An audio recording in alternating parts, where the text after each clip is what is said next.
And starting the stream. Hello everyone.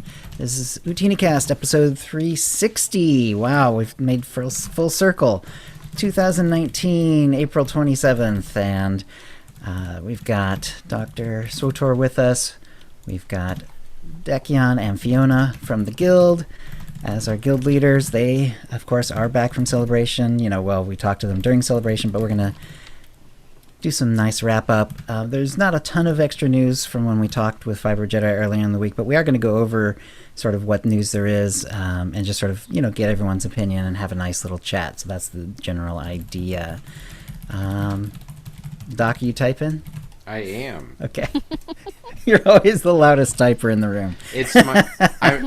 I'm not heavy-fingered. It's just my keys click because it's like backlit and it's designed to click. Is it like a mechanical keyboard? Yeah. Yeah. Those are awesome. But it has a nice fire key background. Maybe I should put that in the show notes. Like, if you're ever wondering why the live show sounds so clicky. Oh, right. Did we just lose your mic, Doc? I'm here. Can you hear me? Oh, yeah. I just looked like you were still talking. You kind of stopped in mid-sentence. Never mind. I'm watching it, and it's delayed, and I just totally... Okay. Good call. Never mind. I need to Sorry. have another window for Twitch. All right, let me go ahead and tweet it out.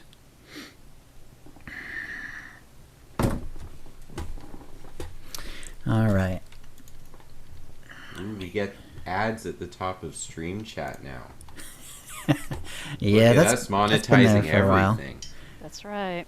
Yeah, I don't think OotiniCast is actually set up for that, but I don't really care about it. I mean, that's not so you're really letting the point Twitch of it. collect our money. That's right. Pretty much, yeah. Although, I guess we could technically do that, but I mean, because we only stream, a few times a month, really, it's probably not going to add up to much, really. I don't think so. I mean, unless, We'd have to unless start people do the hosting events and stuff. Yeah, exactly. Unless you start really making it more of a central thing.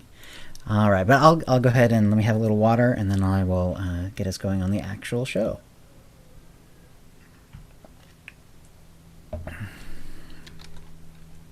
Okay.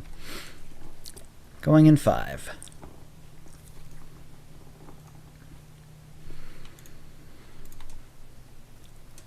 Hi, and welcome to the OotiniCast, the podcast that has been cut in half like Darth Maul. This is episode 360 being recorded on Thursday, April 27th, 2019. I'm your host, Chill, and with me is my co-host, Dr SWTOR. Hey, Doc. Hey, Chill, I'm broadcasting from one side of the country, not sure which one. Okay. Yeah, that's right. I hear you've been doing some travel, so we'll hear about that in a sec. And with us is also... fresh from Celebration less than 2 weeks ago, it's our guild leaders, Dekion and Fyonha. Hey, guys. Hello. Hello. And Fyonha, why don't you go ahead and let us know what you've been doing since Celebration, and I'd like to talk a little bit about Celebration once you guys have done that, have done your weeks, so to speak. Okay. Yeah, sure. Well, came home and fell asleep for a very long time. Man, Yeah. that was tiring. Did you It get was so con fun crud? that time.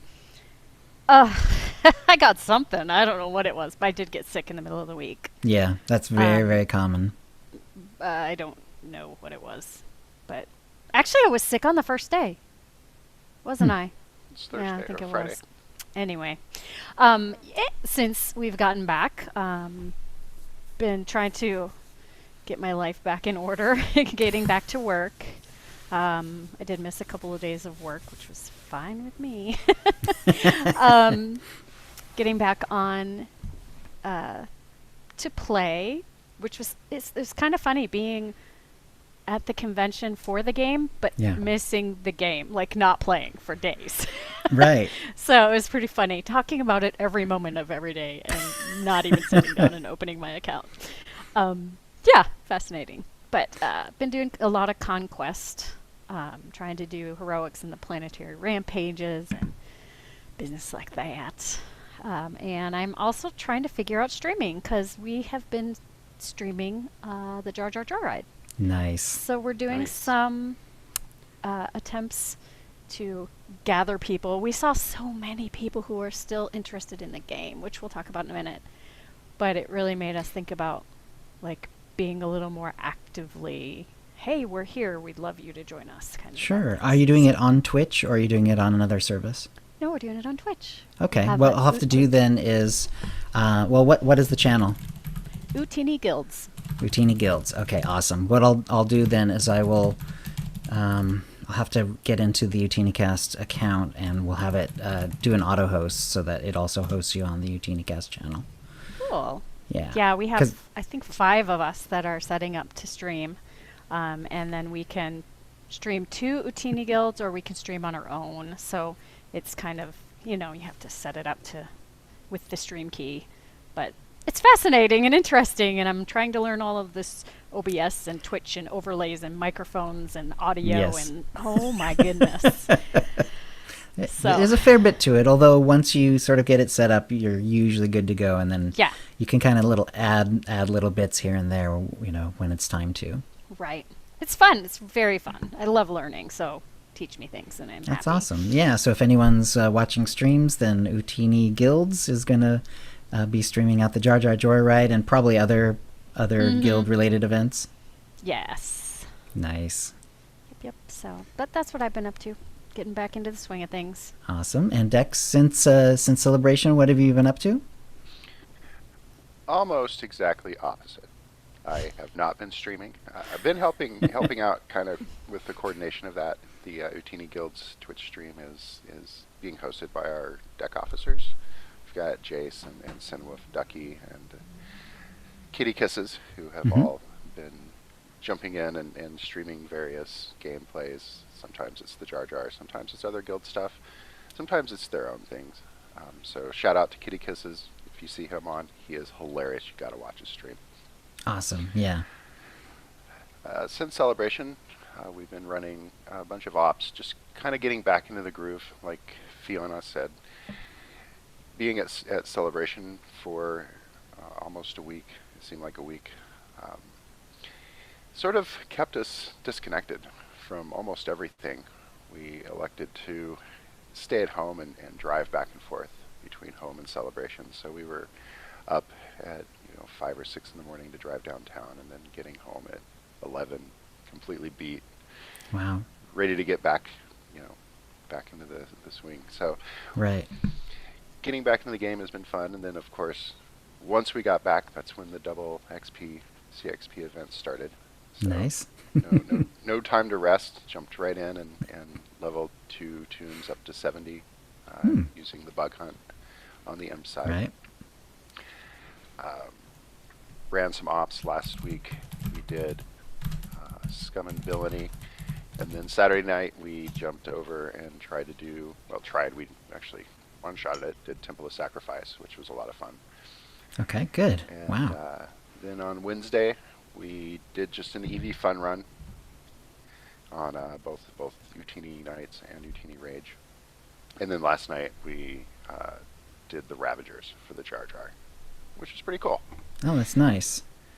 And then next week we're going on a galactic tour, and we are taking down the Golden Poodle, the Eyeless, and the Hive Queen on Osis. Just sort of the one boss ops around the galaxy. A lot of people haven't done a lot of those, especially the one on Osis yet. So this is a great opportunity to jump in and kind of get the hang of it. That's cool. Wow, so lots of operations. You weren't joking when you said it was like all operations. So, Dek, in your list there, you had some of the harder ones. Even on story mode, there's a little bit more focus on getting the mechanics right. Are you noticing any difference now that some people might be participating in OSIS and the gear levels are upped a little bit? Absolutely. I would say it's partially, we're all kind of getting our gear where it needs to be for those ops, especially Temple of Sacrifice and the Ravagers. However, it's also repetitive play. It's people learning, how to do the ops, going through the mechanics. Ducky and Jace and Sinwolf, they're all terrific guys to just kind of walk people through, and we've gotten a lot of new people this month in the guild. We've, I think, gotten 8 new actual human players. I love it when they're humans. Yes, humans. Not just toons, not just alts, but Not alts, right? but premium subscribe players who are participating with us. And Oh, I thought we were going Sith Empire and being like, not those Twi'leks. But a lot of them haven't played the game in a couple of years, and so this has been a terrific opportunity to kind of show them the ropes and help them learn in a non-toxic pug environment. Yeah. So and we that are positive. Sorry, go ahead. Oh, I was just going to say, so the bosses, specifically like the Underlurker or Master Blaster that we used to have so much trouble on in the past, we one-shotted those. Wow. One That's shot good. at Master Blaster last Like a night. super I was exciting- like falling out of my chair. It was ridiculous. Super exciting feeling. Yeah, there's several really tough battles in that operation.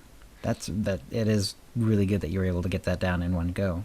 Well, it was kind of funny. We started the op last night, and all of our DPS were melee. So we had 3 Marauders and 1 Assassin jump in.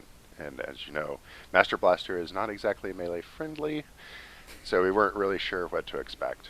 And turns out we kicked some ass. That's awesome. All right, so since we've gone over that, I would like to spend a couple of minutes going over reflections on Celebration. Now that you've had a little distance from it, and also now that you've actually experienced all of it, let us know. What were some of your highlights? What did it feel like being there every day, and some of your other observations. Okay, so first of all, being a part of the exhibitors is so different. Mm-hmm. Granted, I've only done this twice. I did this in 2017 on the strictly fan side of it. Get the tickets, walk in, hang out in the lines for hours, sleep on the floor for tickets, which we would have had to do anyway still. But thank goodness for the lottery. And yes, I am thankful for that. As crazy as it seemed. But to see the whole thing come together, we walked into a huge, almost empty warehouse full of tables and banners or not banners, curtains, black curtains, and nothing else. Mm. There was no carpet down. There were no signs. It was amazing. And then you get to see TIE fighters go up and cars literally drive in and get decals put on them so they look like BB-8. And it was so cool. I was like a kid in a candy store. I was just like, oh my gosh, this is so exciting. And just to be able to, like I said, walk in the first day. When we walked up, we got our table set up. We figured out how we were going to work it with the cosplayers that were kind of co-tabling with us, honestly. Practically, yeah. They were amazing. It was so fun to be with them because they're all players as well. So it was really, really cool to hang out with them. And then the next morning to be like, whoa, there's carpet. Like literally where'd the carpet come from? Nice. And, the big stages would go up and, her universe booth shows up and the 501st. And it was really, really cool. And you're just a part of getting the excitement going for the people who are about to show up. So I loved that part of it. We didn't necessarily see people wandering around like all the famous people are there when nobody's there, and that wasn't the case at all. And, at least Right. not that I saw. Right. But it was still fun to be a part of the back end of it. So, and I like to understand how things work anyway, so it was fun. It was also frustrating because you understand the frustrations. Like, why didn't we get a garbage can? I don't know. We still don't have a garbage can. It's just funny stuff like that, And the costs are outrageous. So, hey, if you're thinking about doing a table, start collecting money. Oh, wow, really? Yeah, it was crazy.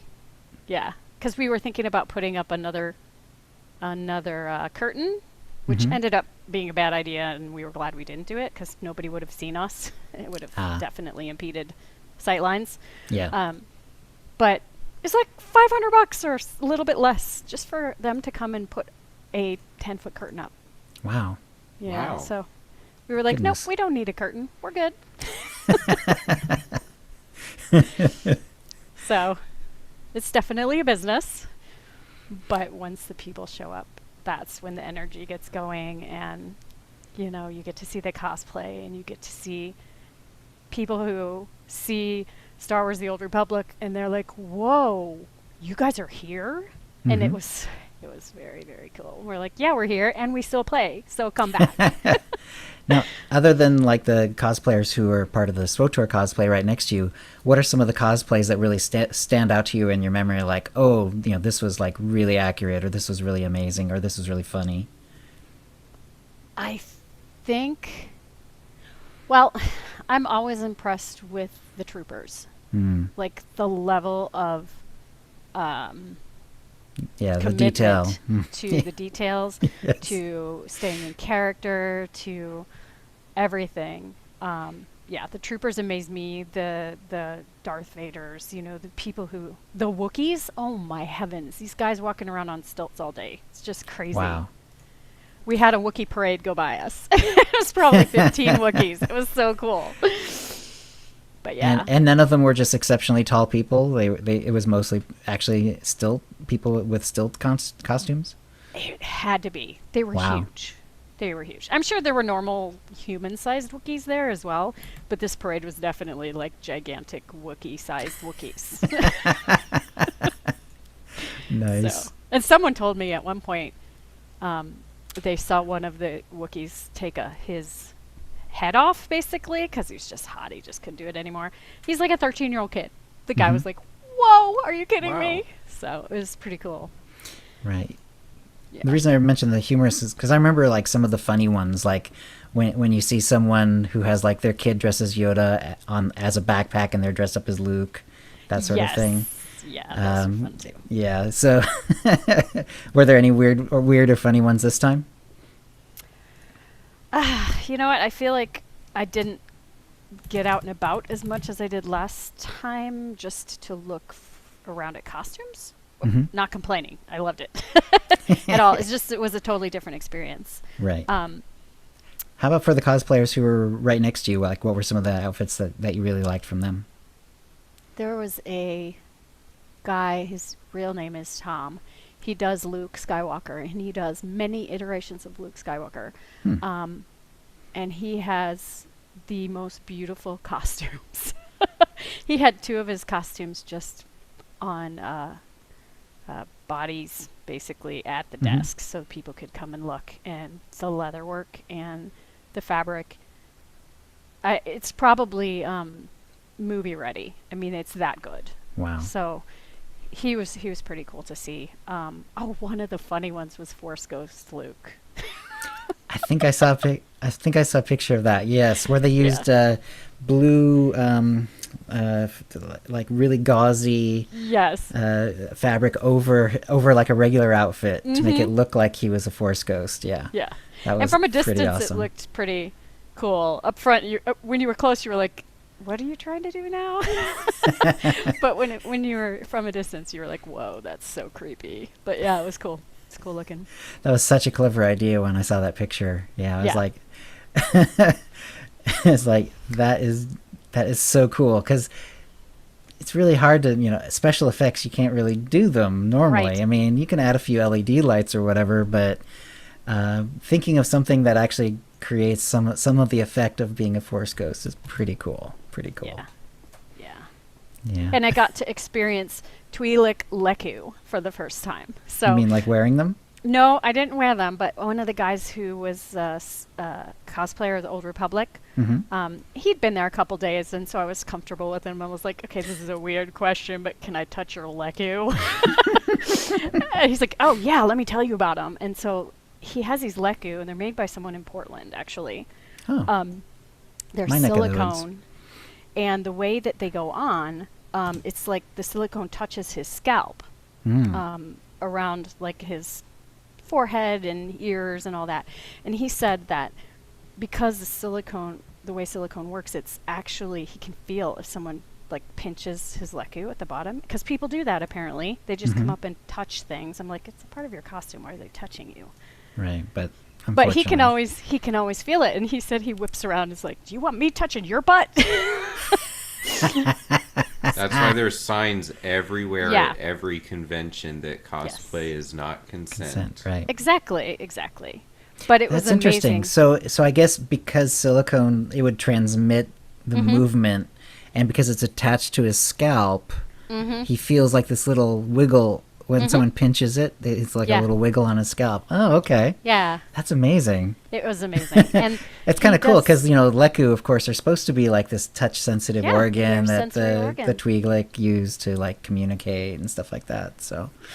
Also, chill, neurologically, our brain is not limited just to touching our skin to feeling like that's our area. That's why you get a sensation when people are inside your zone. True. They may not be touching you at all. And also the reason that we drive so efficiently, unless we're terrible drivers, is that like the transmission of dependability between your movement and the movement of the car essentially makes it so brain chemistry wise you are the car. I never thought about that. That's actually Right, and why you have things like people feel ghost pain when they have amputations and stuff like that. For sure. Yeah. That's really cool. So let's see. And what panels did you end up being able to go to? I was in the Sisters of the Force. I think that's the only panel I went to. I also won the lottery for the Funko booth. So lottery-wise, I got to go into the Funko booth, which was interesting because I was like, the reason I did that, I think I may have mentioned this, but I did it to get the Ahsoka pin. Right. I remember this, when we did our little live show. Yes.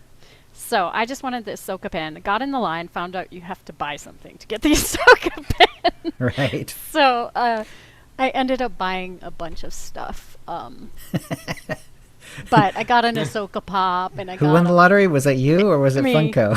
Yeah, right. Yeah. Well, actually. That's the question for every lottery, Chill, but that's the other side of what I do. That's right. Right. Yeah, no, so I was in line, and it was kind of cool because this guy in front of me had one of his sons with him, and you were only allowed one each. Right. And he was like, are you seriously not sure what you're going to buy? I'm like, yeah. He's like, well, can you get this and this and this for me? I'm like, yeah, totally happy to. Because it didn't bother me. Because he had two sons. He wanted him to have the same things. Right. And then he's like, okay. So they were $15 a piece. He hands me $20 for each of these, and then hands me another 20 and says, give whatever pop you want. So I got an Ahsoka pop. That's awesome. So you got an Ahsoka pop and Ahsoka pin. Yep, and I got a blue Princess Leia, who is apparently worth a lot of money now. Who knew? Blue, like because she's like on a hologram or something? No, that was Ghost?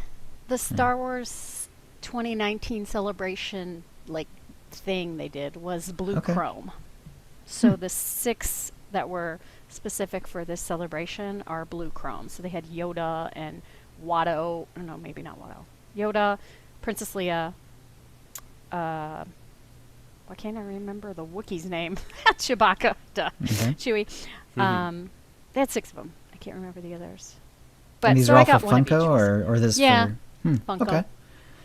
But yeah, they're blue chrome, and they were only 2,500 pieces of each made. So okay. Nice. So you got a real collector's item. Yeah.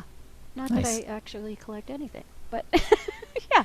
So that was the lottery I won for Funko booth, and I had a lot of people offer me money for my Ahsoka pin, or ask me what I would trade, and I was like, nothing. Nothing that you have. Yeah. I finally decided as a joke that if someone would pay off my grad school loan, I would give them my Ahsoka pin. Oh man, can I do that with someone? Right? They won't realize what they just signed up for. Exactly. Yeah.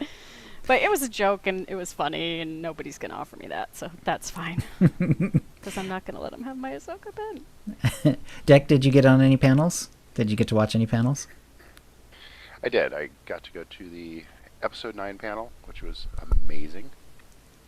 And I got Yeah. to go to the Fallen Jedi panel, which was very cool. Other than that, I was in the booth. Nice.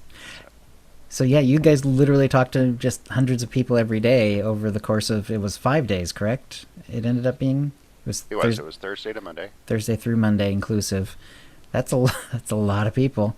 It is a lot of people, and we were sort of, our booth was positioned pretty close to where the food court was, so we were getting a lot of traffic. People on their way to the food court. We were getting a lot of traffic from people, looking at the cosplayers, and then the 501st had an area set up for backdrops and things for photos, just Nice. across kind of the aisle from us. Oh, that's cool. Yeah. And so we saw a lot of that. We saw, I think, one or two marriage proposals. Aw. Two proposals on That's the sweet. backdrop. One was actually on Wednesday. When What was the backdrop of? It was the steps on Octu. Did she throw the ring over her shoulder? She should have. That would have been awesome. One was on Wednesday when we were setting up the booth. It was, I would say, quiet. There were no attendees there. However, there were forklifts and carpet being rolled out and construction everywhere. And so it was a great opportunity for them to get a lot of really great pictures while he was down on one knee doing the proposal. Aw, that's sweet. Being able to talk to so many people was amazing. Especially, people stopped at the booth because they were, they had heard of SWTOR. They had heard of Star Wars: The Old Republic. Mm-hmm. And, they were once players. I can probably count on one or two, maybe one hand, on how many people actually said, no, I've never played the game. Everybody else had played the game at one point or another, either at Wow. launch, during beta, had been playing since beta, had dropped out after, Kotet or coffee. It was just amazing. That's cool. Did it seem like a lot of them were looking to pick up the game again? I think a lot of them said, they'd like to get back in it, and we probably could list the top 5 reasons people have quit playing SWTOR. But after the cantina on Saturday, so Sunday was just an awakening, literally. Everybody was excited about the new expansion. The expansion, sure. They had heard on Twitter, they had read on the internet Yep. that there was going to be a 6.0, and that, I think that even got more people to come by and visit the booth. That is great. And it was fun to see people who had the shirts on, because they gave us shirts at the cantina. Right. And so you could just grab people and You be just- like, I love your shirt! And they'd stop and talk to you. So it gave you another level of conversation instead of just being like, I mean, obviously if you see a Revan, you're like, Revan, my friend, but yeah, it's pretty cool. And there's a lot of people who know of the Old Republic now because of Galaxy of Heroes, because we've got KOTOR in there, a lot of KOTOR characters. So Bastilla Right. Shan and Revan. And Revan got in there, yeah. Kander Sordo and those guys. So there were some people who came up because of that, and they're like, oh, we didn't know there was an MMO. And like you said, there's not many of them out there. It's crazy. But it was fun. That is awesome. Well, thank you for sharing all of that. It sounds as just as amazing, or if not more so, than when we met you in 2017. Really sounds like a good time. So, and of course, I know you've tweeted and so on about how great it was to to be with SWTORista the whole time and do that end of it, and so yeah, so great. It wasn't just being able to meet and get to know SWTORista. It was being able to meet and get to know a lot of the people that people have been watching on Twitch or listening to their podcasts over the last 8 years. That was probably the best part of Celebration to me, was being able to just kind of be surrounded by people that love this game as much as I do. Meeting Zen and Ted and Kagas and everybody was just incredible. Right. Now, besides the cantina, where I'm sure there's a fair number, were there a number of guildies that you met just like at the booth? We ran into Cassandra. Mhm. She's one of our deck officers in the Utility Yeah, Guilds. she's like pretty much our newest one. I think she's still our newest one, a recent one anyway. She was there. She hung out at the booth and then ended up hanging out with us during the cantina. And Awesome. that was cool, just kind of getting to know her. And we met her back in Orlando at Celebration in 2017. She was at our Utini Cantina then, so that was Yeah, pretty that's fun. right. And then we met just so many people. It's difficult to just, I could sit here and just name names, which would basically be just going down a Twitter feed of people that people would recognize. Yep. Yeah. That is so cool, though. All right. Gosh, thank you for all that. We'll probably get into a little bit more touch on a little more celebration stuff in the news, which will be kind of like a rehash of what we did with Fibro Jedi. But I mostly want to just have a chat up essentially about what's been going on in the news and some of the things that have been announced. So we'll do that. First though, Doc, what have you been up to in the game? I think I played the game last week, but I did not get to play it all this week. I had to fly over to Florida, and I was the speaker for a 2-day training on helping people understand gambling addiction and video game addiction and all of that kind of stuff. So no access to SWTOR for the last 72 hours, which is why there's no Mind Trap today, and why I couldn't make the Fibro Jedi episode work with my schedule. But I'm glad that episode got to happen, because I think it's really great to have him on. So, maybe next time.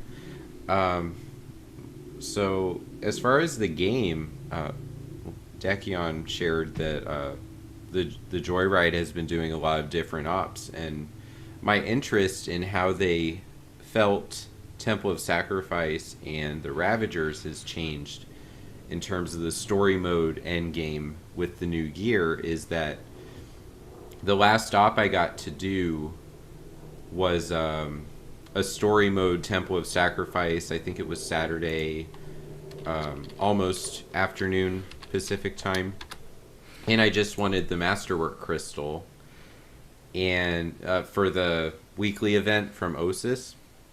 Normally I don't do story mode, but I looked at that one and I was like, that one's not really story mode, so I'll play it and get my crystal and get my bracers up to rating 258 when I cashed that crystal in. And we got to the Underlurker, and everything was really easy up to that point, but sometimes that happens. And we beat the Underlurker with about a minute 40 left before Enrage. Wow. And it was only 3 waves of ads, and the ads were not dead when the Underlurker died. And it was just so effortless. I know my gear rating on the Starforge is 255 now. I didn't look at the other people on that team, but it was just like, that doesn't happen in that op back, from my own experience. So that was fun and interesting, and I hope BioWare leaves it that way for a while, because it's nice to not be stressed out and have all that rage coursing through you. It's easier to have a Jedi mindset when things are going well, I think. And so I did get my 7 out of 7 set pieces are all at 258.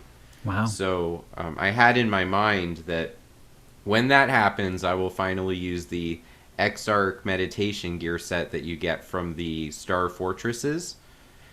And okay. I've had that in my inventory, and I'm not using that until I am all the way at the max level. So I put that gear set together and I'm starting to use it. I haven't used it yet, but I'm wearing it, so I included a screenshot of that. Yeah, That's it looks such good. a cool idea. I love Yeah. that. I just looked at it they're dropping these from a very specific thing, and I'm just going to hold on to them until Because also it's Exarch meditation, and meditation is really important to me professionally. So I was like, I'm gonna hold on to this until wearing it has a meaning. Yeah, that's so cool. I love it, and I agree. I had a couple of pieces of that too, and I was like, who am I gonna wear this on? This is cool gear. Like you said, it's very specific. Yeah. And again, for me, like the idea of the meditation is cool. So. Yeah. Nice. I love it. Yeah. So I'm really excited with that. I did buy the weapon tuning that has the electricity, like completely changing the sound of the weapon and sparking like above your head, off the cartel market, and that's just really cool and strange. And I like that they're putting some creative energy into those tunings. I think that that's really nice to give us that extra level of, why is my lightsaber doing that? So I even get to be in the mind of my character and sort of set a story behind like what's going on with that lightsaber. Haven't fully written that. I'm not going to write it for real, like on a Word document, but in my head I just am more excited by my lightsabers now. And nice. So as far as, some of the chat has been really kind to me today about the things I point out with the game. So I do have something to share on that side of things. My next study is getting really close to where I can put the survey out and have people do it. Oh, cool. And that's going to be on frustration in gaming. So, Have I ever told you about when I started to play this MMO? Oh gosh, that could probably be a case study for you. It's pretty hilarious. Well, if there's anyone that comes out of the woodworks as they do the actual just checkbox kind of questions, there's always the opportunity to do a follow-up that is case-based. But this is actually going to be a really interesting study by the time it's done, because online video game players are one experimental group, and then the other experimental group I can't talk about right now. But okay. It's gonna. I'm really excited to write it, and we just need one more approval from my school before we can put it live. So maybe in a couple months. So summertime, just like last time, Chill. Excellent. So did we do the chat room yet? Nope, that's what we're doing next. All right, Chill, who's listening to us talk about all this stuff? All right, well, first of all, thanks to everyone who's showing up on this unusual date and time. Agent Iron Spider's here, Apricot, Droopfruit, Avenge Maximus, Bromog, Chili69, Commander Root, Dek, and Dr SWTOR and Fyonha are all here. Poluze, Sifaka, SWTOR John, hey John, VNK, and Virgo Praz are all here. Hey everyone. Basically, I continued what I said I was doing when I spoke with Fiber Jedi. Continued to level my gunslinger for fun. He's like level 66 now. I did do a little bit more today, so this is already slightly out of date. And I just finished up actually Yavin 4, so he'll be on to Zyos next. I'm still liking the spec. I'm finding that one of the problem I was having is sometimes he wasn't going into cover properly, and it was, it causes issues because you can't use certain abilities. But I'm finding that one of the main reasons that happens, or not really reasons, but main times that bug happens, is when you're actually on a mount and you try to go directly into cover. You push the cover button. It should work, and a lot of times it does, but sometimes it doesn't. So I find that if I cast something else and then go into cover, it works well. If I just do my 30-second shield and then go into cover, that works fine. Or just dismount some other way and then go into cover, that's fine. Or the rolling ability never seems to fail. So I'm finding ways to kind of deal with it, and it rarely happens outside of that circumstance. It does still happen occasionally, but it's not that bad. So, which is kind of have settled out one of my main concerns with playing the spec, because if you can't go into cover, it kind of screws things up. Although I'm finding that, especially for this spec, I can't remember. I think it's Ordnance. I think it's called Ordnance or something like that, or something Ordnance anyway. It's very gadget oriented, and this is basically a cosplay of Rick Sanchez. So, I went for the most gadgety, sci-fi-ish, crazy weapon spec that I could get. And it turns out that there's not a lot of abilities that you need to use from cover. So it's actually not completely destructive if he's not in cover for a few seconds. Kind of screws up his AoE damage because his main AoE nuke you have to be in cover, but other than that, not too bad. But it's been interesting. I haven't because of that bug, I kind of got away from gunslingers and snipers and haven't done them in a while. But it's kind of fun to get back to them. The damage is really good. Kind of forgot what it's like to be on just like a pure damage, like all out ranged, just blow everyone away from 30 meters, or actually I think it's 35 and even more if you use your AoE properly. But it's been a lot of fun, so I'm enjoying that. So let's get on to the tip of the week. We do have a couple tips sent in this week. One was sort of a jokey one from last episode with you, Doc. And he was giving me an idea for chill, actually, just for me. Normally we ask that the tips be more like gameplay oriented for everyone, but we'll take it for this time. We'll allow it. We'll allow it for this time. And the idea is for a Nautilin character, a grown-up version of the alien baby that Will Smith helped birth in Men in Black.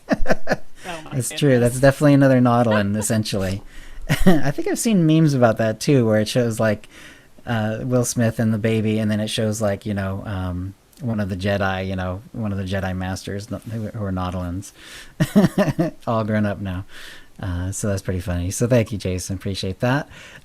Second tip is from Phlox, and Phlox says, companion Paxton Rawl has gear slots with his own gear in it, but removing this gear or adding another one won't change his appearance. This means you can basically destroy his gear and use the slots for storage. And this way, Paxton Rawl becomes a small backpack that you always have with you. Thanks for the podcast. I always enjoy listening to it. Greetings from Germany, Phlox. Paxton Rawl cool. Is your personal backpack. That's hysterical. It's pretty awesome, yeah. It's interesting that you can't change his appearance. I know with Lana, what you can do is if you have to remove that special appearance option little button thing that you can pull that one out, and then you can change her gear. You can change her appearance. But apparently I haven't actually confirmed it, but apparently with Paxton there's nothing like that, so he's just going to stay the same no matter what. Now, actually, if you keep Lana's in, you could change out her armor and use that like a backpack, and she would actually look the same as well. So that would actually work. So he would be a backpacks. Yep. I was already going there. All right. Yep. And so by random allotment, the winner is Phlox. So congratulations, Phlox. You're the winner of a Tonfon or M83R droid pet code courtesy of BioWare and an OotiniCast provided cartel market pack from the latest shipment. So I may be making a character on one of the European servers. I assume Phlox from Germany is playing on the European server. So that'll be interesting to figure that out. But yeah, so if you would like a chance to win the same, please send your tips to OotiniCast@gmail.com before the next show. And so since, as Doc mentioned, he was out of town, so I'm sure he'll come up with a Jedi Mind trap for next time. But right now we're just going to go to the holo feed. And really, I've been searching kind of high and low, and there hasn't really been a lot of news since the Fibro Jedi one. But I did want to go over just some of the things that have come out about Onslaught, and just kind of chat with Dek and Fee and see what they have been thinking about it. One thing that I was kind of curious about Dek and Fee is I noticed the guild heraldry has been changed a few times now. Is it now where you like it permanently, or until they come up with a Jawa symbol? It is. That was probably Sin and I were working on it, and finally came up with an idea that I think we both liked. The other great part about the Utini Guild's heraldry, what I feel is that it sort of is the same for each guild, because each guild is sort of the same, right? We have the same values, we have the same leadership, the same members. Right. So we wanted it to sort of be, sort of a standard across both factions. In addition, we picked the colors because, hey, now I have a T-shirt with our guild heraldry on it. So. Oh, Yes, nice. indeed. So how did you get it? Where did you get it from? What service did you use? The T-shirt was given out during the cantina. Oh, I cantina see. shirt Oh, I see. You is- based it on it. Okay. I thought you made a T-shirt No. after you made the heraldry, but you actually No. you reversed it. No, we have Utina T-shirts. Nice. That's excellent. Yeah, I like the design, so I think it turned out really well. So I'm happy with it. So that was really cool. All right, so Onslaught. Yeah, I mean, we talked a little bit about this, on our live chat and so forth. But now that the dust has settled a little bit, what do you most looking forward to? Fee, let's start with you. I love that we're going back to the Republic versus Empire. Mhm. I really like that. I like being able to be polarized. I like being able to be super evil on the Empire with my Sith Sork, who is also a healer. But, Doc and I have talked about this. Like, we're using lightning to give people power. We're not actually healing, So, Well, right, you're corrupting their flesh through rage Exactly. to keep them in a state where they aren't dead. yeah. They're still moving. Right. So, yeah. But then on the other side, I have my lily white sage who Mhm. is healing everyone and wears white and only white, So it's fun to play those characters and to just get back to more of almost vanilla. Like, that's where I like to see it, is the story is going back to the trooper is different than I'm hoping, this is my hope, the trooper is different than the consular, is different than the, Sith warrior, that we all have our own story to get back to. I'm hoping, because I really love that. And they do such a good job with it. So. Yeah, that makes sense. And there's, it was kind of remarkable to me in a way that they actually did finish the story of the Emperor, because that's been kind of the story of the Old Republic until now. And so to me it does make a lot of sense that they would go back to the Republic versus the Sith Empire at that point, because it's sort of it does harken back to sort of the other main thing that happens in the Old Republic. Mm-hmm. but it gets us sort of back on track without going too off the tracks. We're because Kotfi and Kotet were very important lore wise, but it was kind of a departure from what we were used to in terms of the Sith Empire versus the Republic. So now that I enjoyed seeing how that wrapped up, but now that it is, I think it is good that we're getting back to that as well. How about you, Dek? I am kind of hoping that they do a find and delete for the word Outlander. Yeah, I don't think there's gonna be a whole lot more of that, is there? I hope not. I think that from the information that we received during the cantina, BioWare has they've kind of swept that under the rug. I think that the cool part is we're going back to an us versus them, a Sith versus Republic, Republic versus Sith. I think that that might be the one thing I'm looking most forward to. The other thing would probably be the new gearing system. Mm-hmm. Yeah. Having reached 258 on every slot on my main ops tune, I don't have a lot to keep going for other than, let's try to get 258 on other on other tunes. And I'm not really sure that OSIS is going to be in the path of gearing to for the next expansion, because it's sort of masterwork. Where have we heard that before? Well, that's something in Anthem. So it kind of makes me think that was they just kind of threw that in there to keep us happy for a few months while they're coming out with this expansion.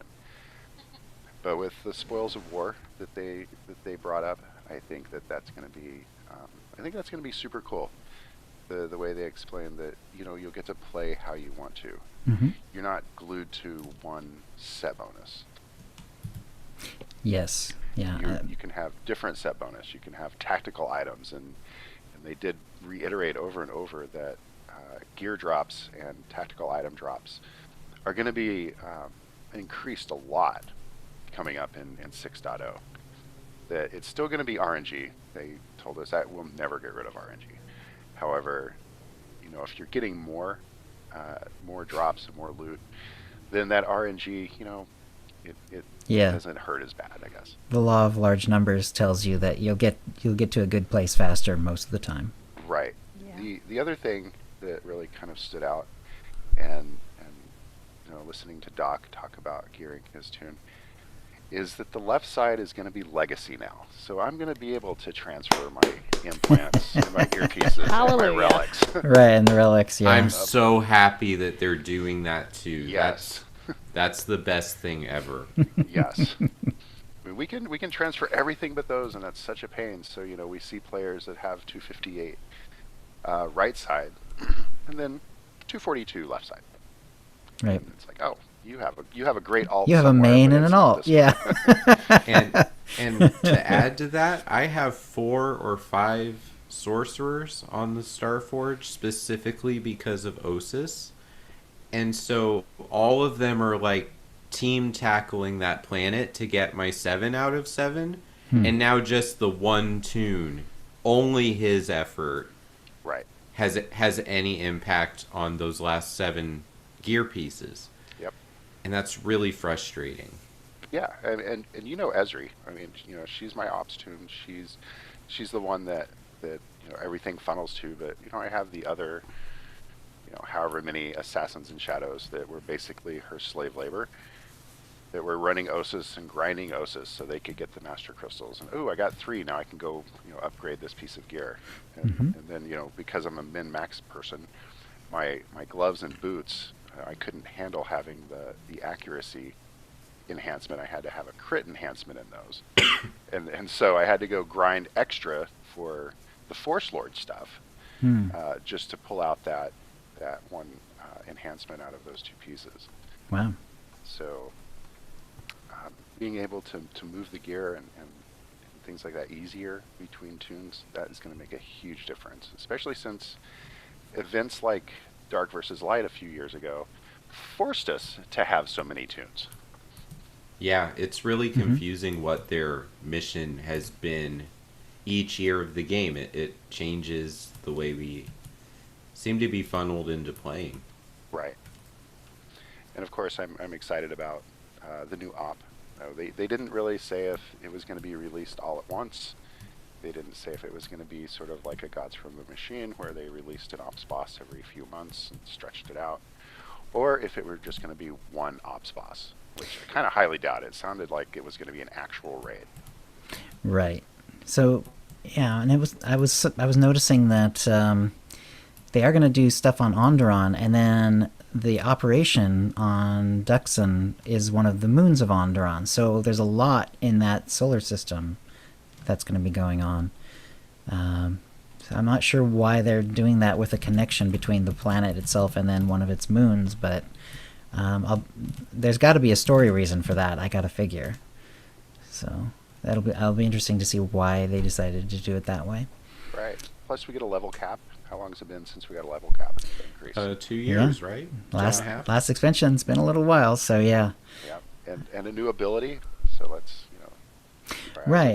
Yeah, it'll be curious to see, like, because in the past, the more recent ones, some of them have been sort of like slight upgrades of previous abilities and stuff like that.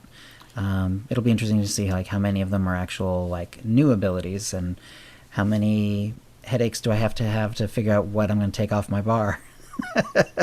Because my bars are really full at this point on almost every class.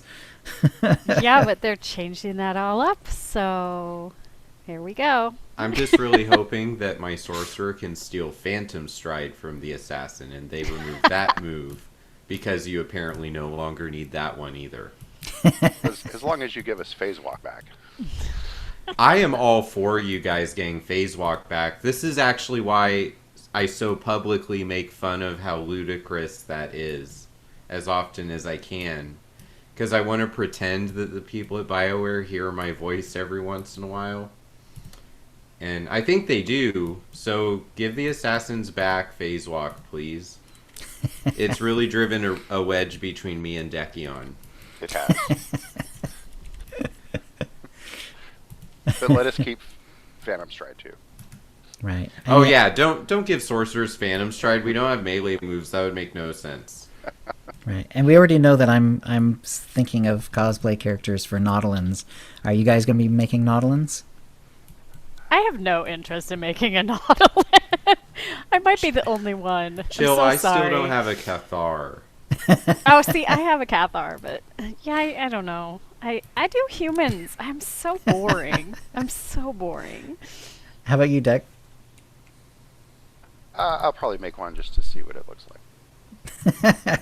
No real interest there, though, but that's funny. Yeah, Fee, I think actually I remember seeing like an old study done about, I think it was not SWTOR, though, I think it was World of Warcraft, and it's like, you know, even though you have all these trolls and elves and orcs and stuff that you can be, like the majority of people just choose human. So it's not unusual. Well, There's nothing wrong with it. That's what I found in my study too, Chill. Human far and away runs away with it. Is that how it is in SWTOR? Uh-huh. Okay, cool. Let me look it up since we have that info. Yeah, I was going to say, I didn't remember that data coming out from their study, but I'm glad you have it. Yeah. Maybe you did mention it on the show, and I just don't remember. I probably have. It's just I need to really just have this thing pulled up every time we do an episode. Seriously. Well, Iron Spider says his main is Chiss, and that's a humanoid. So very close. Yeah, Right. I think It's just sometimes blue they call them human. near humans, depending on Right. who's doing the writing. Yeah, I've always thought the Chiss are pretty cool. I have one like dark side Chiss, and it's really interesting to watch them like dark side out, where Oh, they fade, yeah. and they turn sort of like this really weird light bluish color with like the veining and stuff like that. Interesting. Yeah, it's pretty cool. It's pretty Like cool. my Zabrak did. Mm. Like I was so Yeah. confused when she started changing colors on me. I'm like, why is she not red anymore? It was Yep. funny. Yeah, and I had an old Mary Ellen that I did that specifically so that I could do like a dark side Mary Ellen and have her turn into like a, you know, like the Wicked Witch of the West. You know, that she turns that sort of light green color. It's pretty awesome. It's pretty awesome. You have any luck there, Doc? Oh yeah, I'm just the chart in the actual publication ends up across 2 pages, so I'm using Paint really quick to line it all up. Okay. Yeah, and then Eric Musco was asking for like brainstorming for ideas for the changes of abilities, you know, with the itemization in Onslaught, and so yeah, and he basically said go nuts, you know, because we all know they're gonna have to balance it anyway. So, but yeah, it'll be interesting to see like how much variation there is once the actual changes come out. Right. Yeah, that that scares me. I'm just the whole idea of throwing it up in the air and seeing where it falls again. I'm just like, I think I literally was like, Eric, you telling me I have to learn a new rotation because it's taking me this long to get mine down, and he just laughed at me. So he's like, yep, that's kind of what we're telling you. I'm like, stop. But it'll be fun and interesting, and I am actually Right. fascinated by what they're going to do. So Yep. instead of being super freaked out, like my initial ideas were a little freaky, but yeah, I think it'll be cool. It'll be fun to play with and see what I can do and stuff like that. And he specifically said that his, you know, chain lightning idea was, you know, just an example that isn't, you know, really one at all. You know, it's just he just wanted to give an idea of what was going on, but the idea was that one version of chain lightning would kind of remove the AoE aspect, but it would do more damage. The other one would actually increase the AoE aspect and do more damage to more targets. So Deck, if you're really going to min-max, are you going to like have two different sets so that like for this boss you'll be the single target, and on this boss you'll have the AoE going, that sort of thing? Man.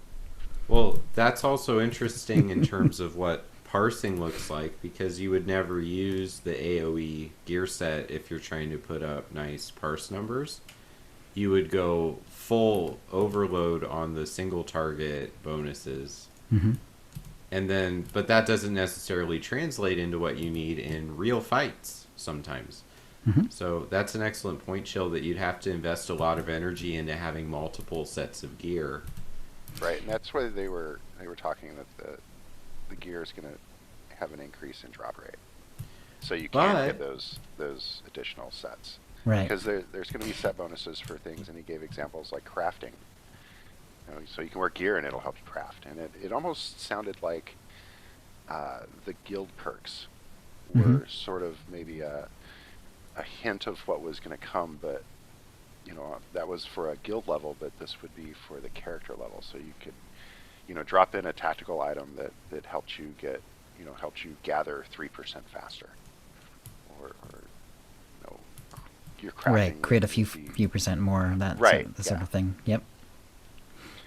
It does sound like guides, like class guides, will become a bit more generic, rather than we're going to have a specific guide for a concentration sentinel. Right, this is exactly how much accuracy, crit, and so on you should have.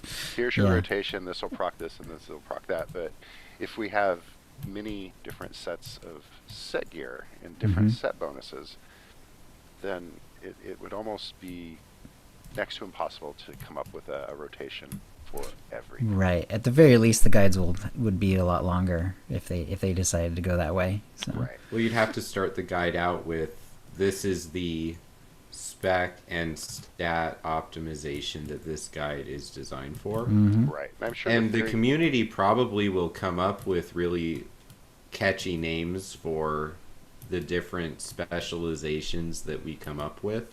Yeah. Mm-hmm. Yeah. And, we'll also probably organize them around what kinds of fights and what kinds of activities it's useful for. Like, PvP, multi-target, or, PvP single target. Ops with lots of ads. Right. I'm sure the theory crafters will come up with, this specific build will be best for Isaacs. Or this one would be best for, certain ops boss. It seems like the possibilities are endless, and when you send my brain off in that direction, it just wants to hide in a corner and rock back and forth. Well, I think also it's important for them to remember that in the grand scheme of things, the SWTOR community approaches things very casually, with only a small percentage being so hardcore they're going to dive into stats and optimization. I mean, we approach optimization, but the real purpose of that optimization doesn't always translate into I want to be a Nightmare Raider.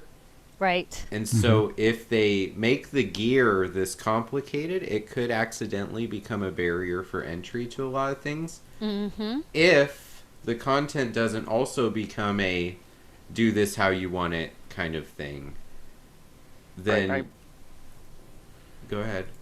I'm wondering if that's where maybe this came from. To your point, a very, very small fraction of a percent of players are Nightmare Raiders.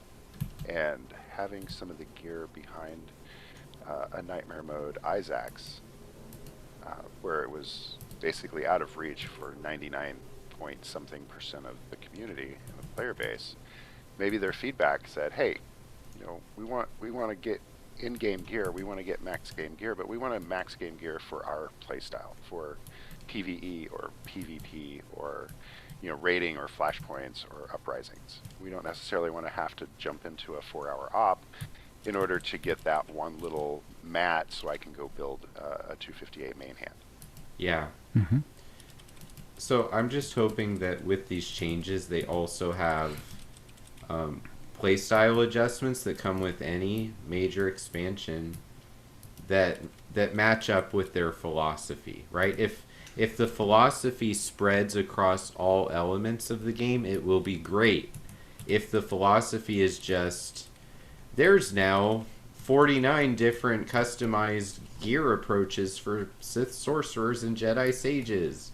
Only 2 of them work in operations. Figure out which one they are. That could be a mistake.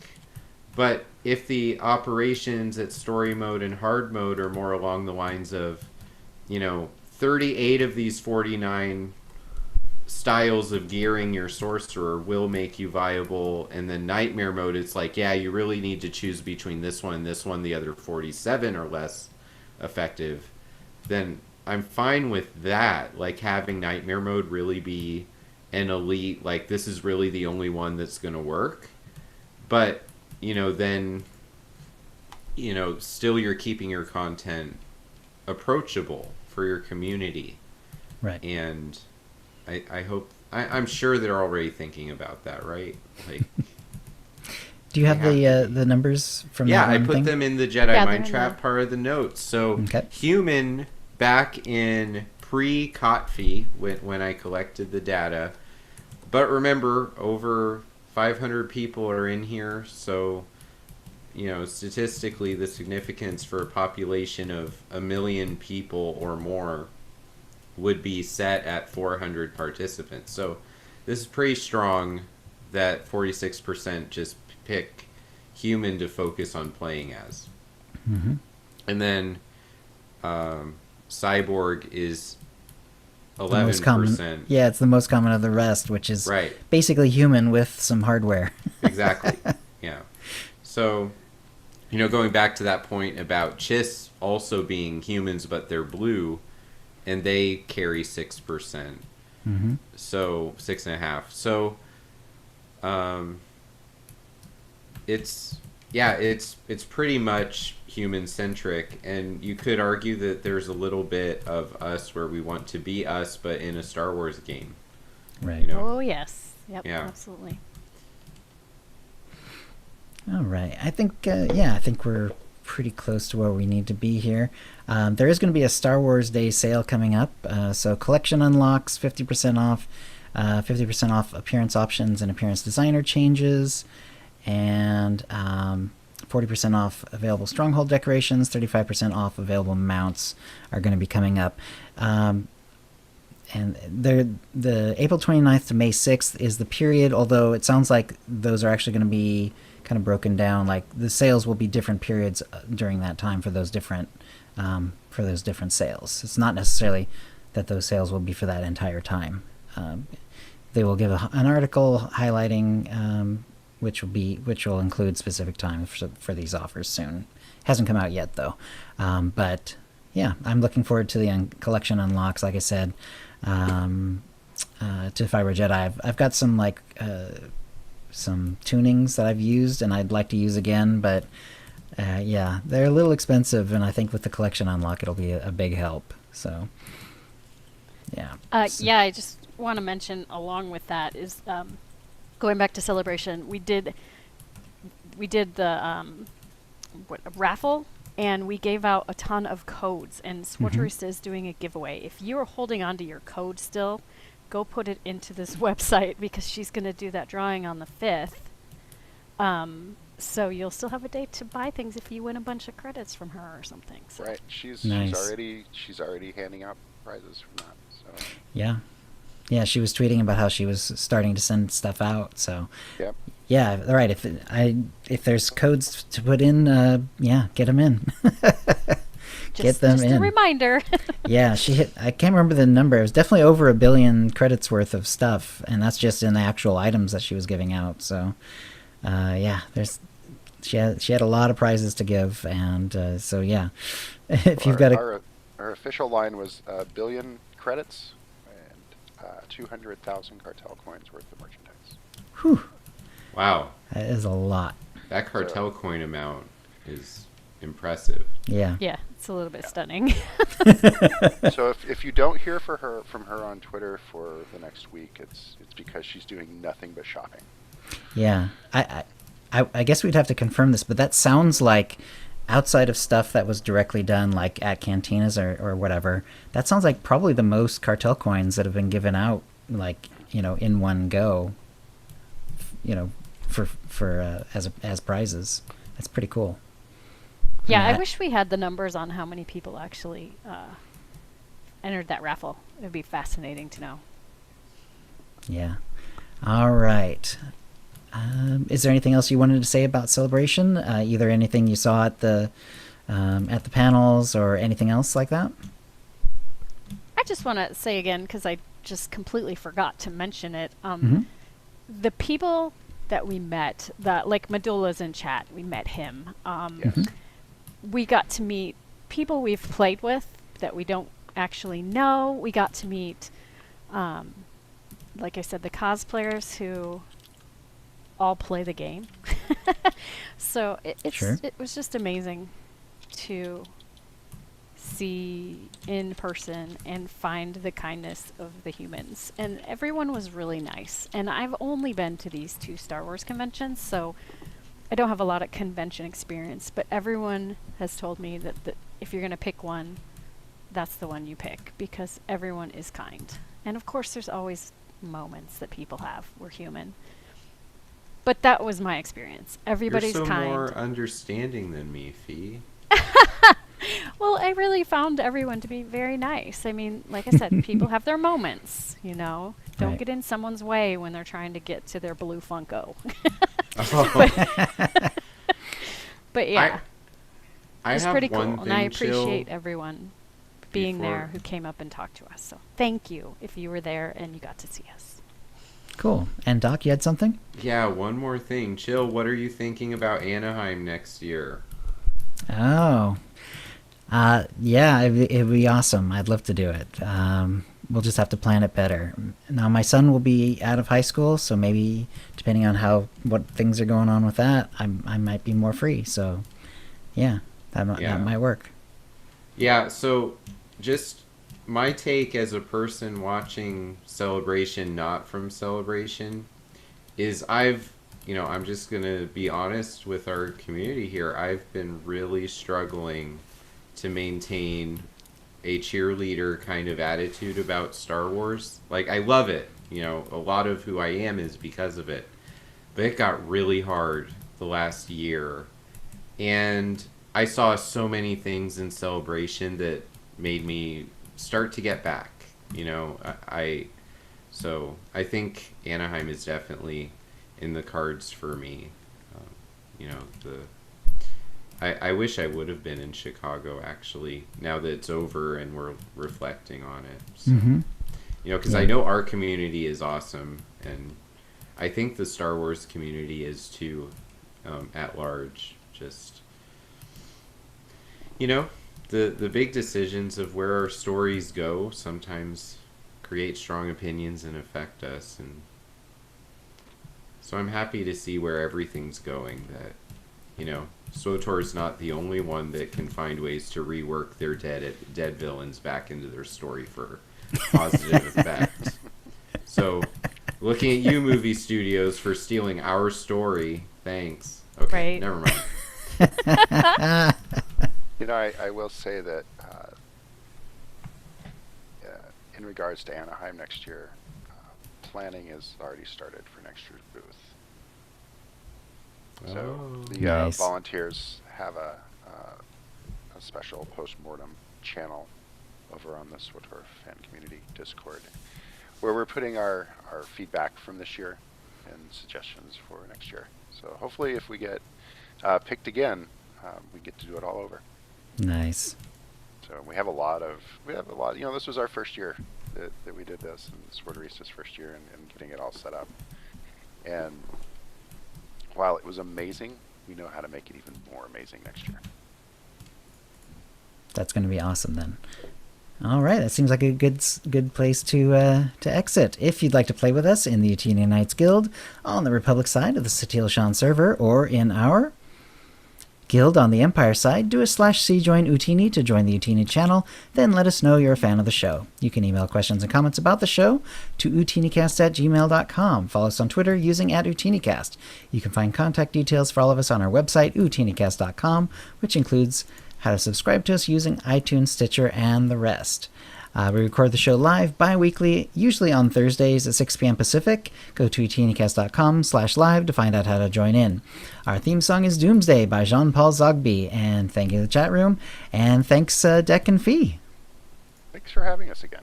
Yes, thank you. It was fun to relive a little bit. Thank you so much. All right, and we'll see you next show. Stay luminous. All right, thanks, guys. So, yeah, thank you again for coming on a Saturday, and we will see you soon. I'm going to go ahead and stop the broadcast here, and Bye, we'll see you next everyone. time. Thank you. Bye, Bye-bye. everyone. Thanks for Bye, watching. everyone. Stopping the